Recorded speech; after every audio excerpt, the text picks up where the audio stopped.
It's given us a lot of financial freedom, financial stability. I've become a lot more open-minded about the Asian mentality versus the Western mentality. It's a country that is still growing on its feet. I mean, you can see from the people how they act, they dress, how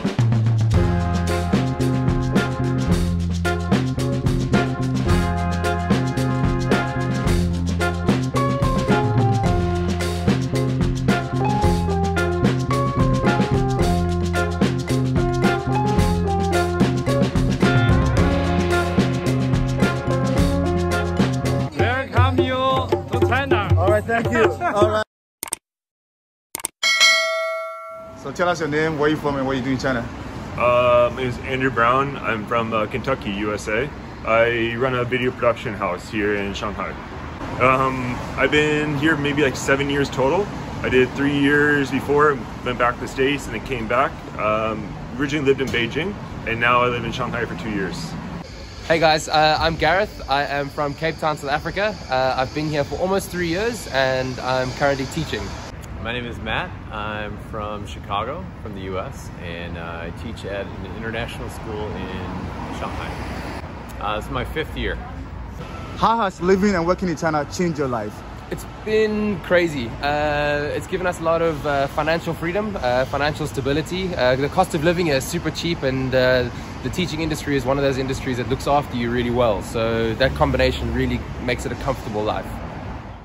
I mean, working here and being in China kind of gave me the confidence, or at least the opportunity to be doing what I'm doing. I mean, from traveling to dope places to meeting dope people like this right now and doing some crazy filming.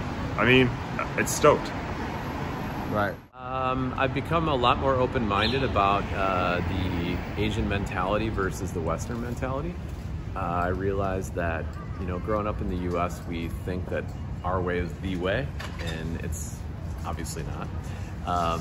I've realized that we all are learning from each other if we're open-minded, and the more people I meet here who are from China, the more I realize that there's a method behind the madness, right? The things that we don't quite understand, there's a reason why the country, you know, behaves the way it does, and that I'm a guest here, so I need to be more open-minded to the reason why, you know, things are happening here in a different way than the US, so I appreciate that.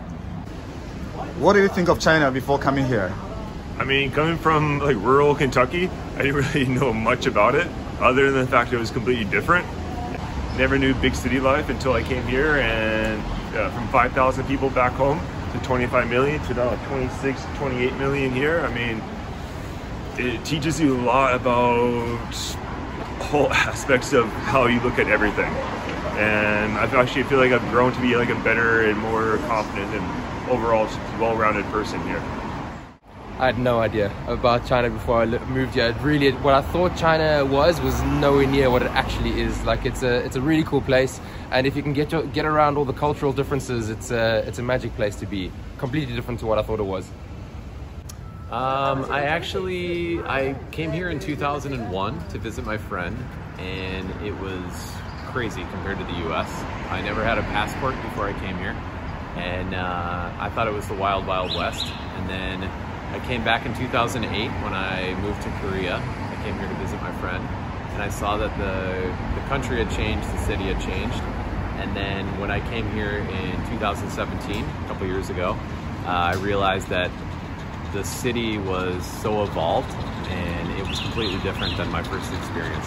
So what is your general observation after living in China for almost 6 years or 7 years? It's a country that is still growing on its feet. I mean, you can see from the people how they act, they dress, how they mingle, how they go about their lives. Also, at the same time, if you go from like Shanghai and you go to like a tier 5 city, it's like 2 different polar worlds.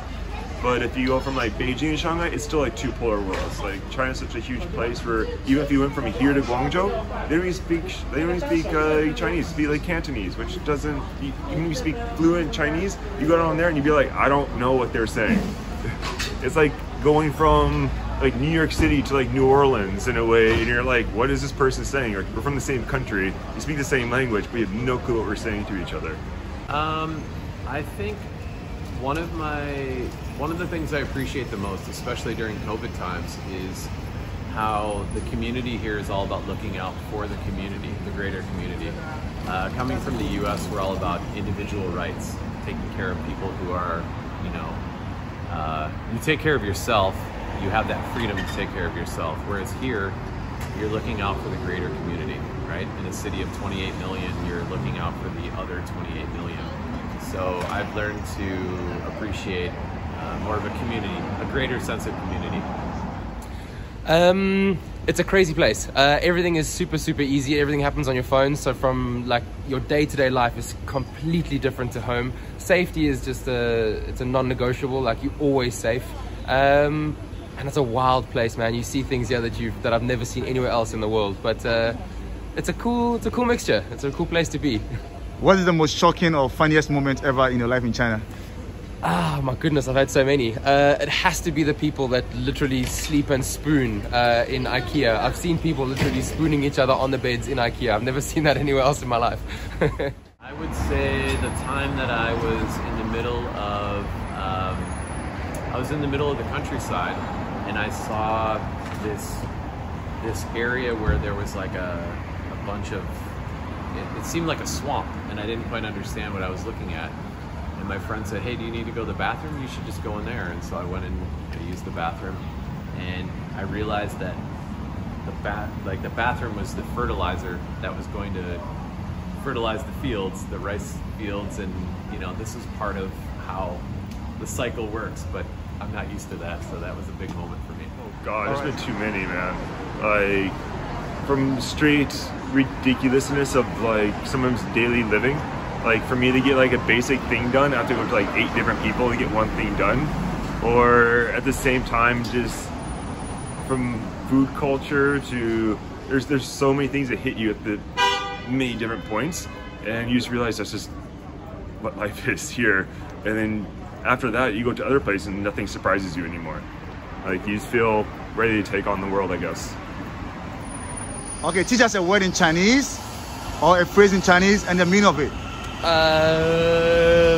非常好, which means like 非常好 is like awesome, like cool. It's like a good response to something that's like wow. Wow, 非常好. One of my favorite phrases is just like, it's 不错. Like when you look at it, like 不错, it's like, oh, it means wrong, but here it means correct. And if you say 不错 to like a Chinese local, they usually mean like, oh, you actually know phrases here. It's simple, but it's pretty colloquial, like local. What's my favorite Chinese phrase? I think, gosh, I'm probably saying it incorrectly, but the guanxi, right? Like the taking care of, like one hand washes the other, one person looks out for another person, takes care of another person. I appreciate that mentality. What is it about your country that you're missing that you don't get in China? I miss the ocean. I miss the beaches. Here there tends to be a lot of rules in terms of that kind of stuff. Like you can't swim in certain places, hike in certain places. Cape Town, South Africa is a free place, so I miss that. I miss the outdoors. I miss the ocean. Food, man. I mean, being born and raised in the South, like I'm missing like biscuits and gravy, like proper fried chicken, like deep fried green tomatoes and stuff like that. Like I'd be stoked if there's a place that does that here, but there's only a handful of us Southerners here.